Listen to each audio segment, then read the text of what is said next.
ابھی ایک قافلہ جو ہے اس نے صحیح مکمل کی ہے، بلکہ اس کے دوران ابھی اس کا ختم نہیں ہوا، تیسرا قافلہ چلا۔ وہ تو یہاں تو ظاہر بات ہے کہ میں نے چونکہ ایک نقشہ اپنی نگاہوں سے دیکھا ہے مدینہ منورہ سے اور مکہ مکرمہ جاتے ہوئے رات کے وقت، کہ کہیں جو ہے وہ روشنیوں کی وہ قطار ٹوٹتی تھی، مسلسل معلوم ہوتا ہے کہ سڑک کے اوپر گاڑی مسلسل، کہیں اس کے اندر وقفہ ہی نہیں۔ اتنے بڑے پیمانے پر، اتنے بڑے پیمانے پر، اتنے بڑے پیمانے پر لوگ زبانیں جدا ہیں، ایک دوسرے کی زبان نہیں سمجھ سکتے، لیکن ایک زبان اور بھی ہوتی ہے جو بغیر بولے سمجھ میں آتا ہے، اس سے معلوم ہوتا ہے سب کے لیے محبت ہے، ہمارے بھائی ہیں تمام مسلمان۔ بعض کے اندر یہ محبت کا جذبہ زیادہ ہے، ترکوں میں انڈو پاکستان کے لوگوں کے لیے بہت بڑا۔ اب وہ بات تو نہیں کر سکتے، سمجھا نہیں سکتے، لیکن ان کی آنکھوں سے، ان کے انداز سے وہ محبت ٹپکی پڑتی۔ تو عالمگیریت جو ہے اسلام، ہمگیریت، عالمگیریت، آفاقیت، اس کا جو مظہر نظر آتا ہے وہاں۔ پھر یہ کہ ہمارے یہاں کی جتنے بھی فرقہ بندیاں ہیں وہ وہاں ختم ہو جاتی ہیں۔ وہاں اہل حدیث ہے، حنفی ہے، مالکی ہے، شافعی ہے، حنبلی ہے، یہ کام بھی کیا ہے آ کر انہوں نے آل سعود نے۔ ورنہ اس سے پہلے جو ہے وہ 4 مصلے علیحدہ تھے وہاں پر، 4 جماعتیں علیحدہ ہوتی۔ یہ حنفی مصلی ہے، یہاں پہ حنفی امام ہے وہ پڑھائے، یہ شافعی مصلی ہے، شافعی امام ہے وہ نماز پڑھائے۔ تو یہ جو ایک تفریق وہاں بھی موجود ہے، انہوں نے ایک امام کے پیچھے جماعت ہے، اسی میں حنفی بھی ہے، مالکی بھی ہے، شافعی بھی ہے۔ کچھ ہیں لوگ جو زیادہ، جن کے اندر کچھ زہر زیادہ گھل گیا ہے فرقے واریت کا، وہ پھر نہیں نماز پڑھتے وہاں پر، محروم رہتے ہیں اس کی فضیلتوں کو چھوڑ کر جا کر کہیں اپنے جو ہے گھروں پر جہاں ٹھہرے ہوئے وہاں جا کے نماز پڑھ لیتے ہیں کہ یہ جو ہے وابی کے پیچھے ہماری نماز نہیں۔ لیکن نہیں، عام طور پر ایسا نہیں، عام طور پر سب لوگ جمع نماز پڑھتے ہیں۔ اور ایک سب سے بڑا مشاہدہ جو ہوتا ہے، جو مجھے سب سے پہلے ہوا تھا پہلے حج، یہ 1962 کی بات ہے، تو میں نے محسوس کیا یہ نماز کے اندر اختلافات جو ہے اسلام مسلمانوں میں صرف اتنے ہیں کہ جس سے جماعت نہیں ٹوٹتی۔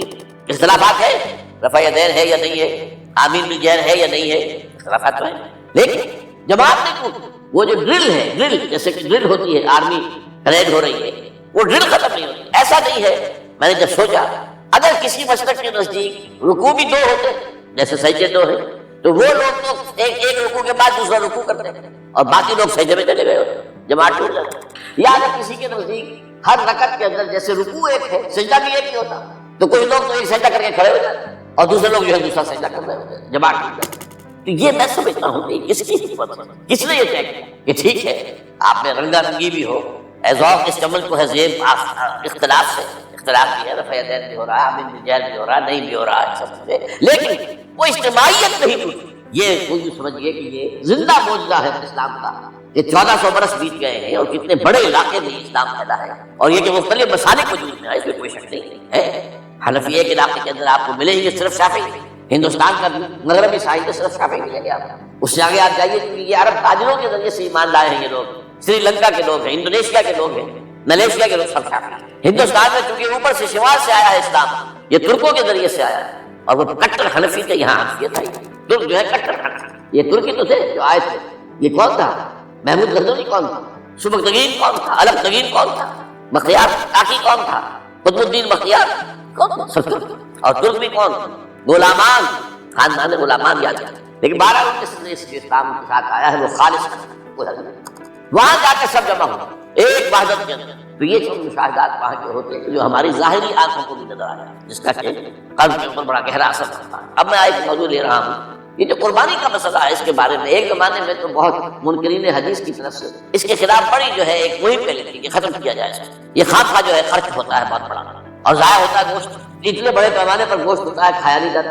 اچھا ایک زمانے میں فریج بھی نہیں تھے، یہ بھی نہیں کہ آپ محفوظ کر دیں، گوشت ضائع بھی ہو سکتا تھا، اور بھی چیزیں جو ہے وہ گوشت کی وہ صحیح طور سے استعمال نہیں ہوتی۔ تو اس کے اوپر بڑا پروپیگنڈا منکرین حدیث کا رہا کہ یہ جو ہے قربانی صرف حج کے موقع پر۔ میں اس کی نفی کے لیے آج آپ کو بتا رہا ہوں کہ سورہ حج کے اندر جو 2 رکوع ہیں، ایک چوتھا ایک پانچواں، چوتھے رکوع میں بھی قربانی کا ذکر ہے، پانچویں میں بھی قربانی کا ذکر ہے۔ یہ ایک دم جو ہے ایک جگہ پر جو 2 طرح کی قربانیوں کا ذکر ہو رہا ہے، یہ کیوں ہو رہا ہے؟ چوتھے رکوع میں وہ مناسک حج کے ساتھ وہاں جو فرمایا گیا لِيَشْهَدُوا مَنَافِعَ لَهُمْ وَيَذْكُرُوا اسْمَ اللَّهِ عَلَىٰ مَا رَزَقَهُم مِّن بَهِيمَةِ الْأَنْعَامِ فِي أَيَّامٍ مَّعْلُومَاتٍ عَلَىٰ مَا رَزَقَهُم مِّن بَهِيمَةِ الْأَنْعَامِ فَكُلُوا مِنْهَا وَأَطْعِمُوا الْبَائِسَ الْفَقِيرَ۔ وہاں پہ قربانیاں دو، پھر اللہ کا نام لو ان جانوروں پر جو اللہ نے تمہیں عطا کیے ہیں، اور جو معین دنوں کے اندر ہو، فی ایام معلومات، اور پھر اس میں سے خود بھی کھا، اور جو ہے جو جیسے صدقہ کا گوشت ہوتا ہے وہ نہیں ہے، وہ قربانی کا گوشت، اس میں سے آپ خود بھی کھائیں اور غرباء کو کھلائیں، غریبوں کو دیں، مساکین کو دیں۔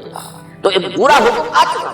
چوتھے رکوع کے 5واں رکوع پورا کا پورا جو ہے وہ عید الاضحیٰ پر ہے میرے نظر، یہی حکمت صوم کے بارے میں کہ وہاں جب ایک حکم تکرار کر کے آیا کہ پہلے فرما دیا گیا فمن کان منکم مریضا او علی سفر فعدۃ من ایام اخر، اگر بیمار ہو کوئی اور یہ یا کہ سفر پر ہو تو تعداد دوسرے دنوں میں پوری کرے. پھر کیا وجہ دوبارہ آ رہا ہے؟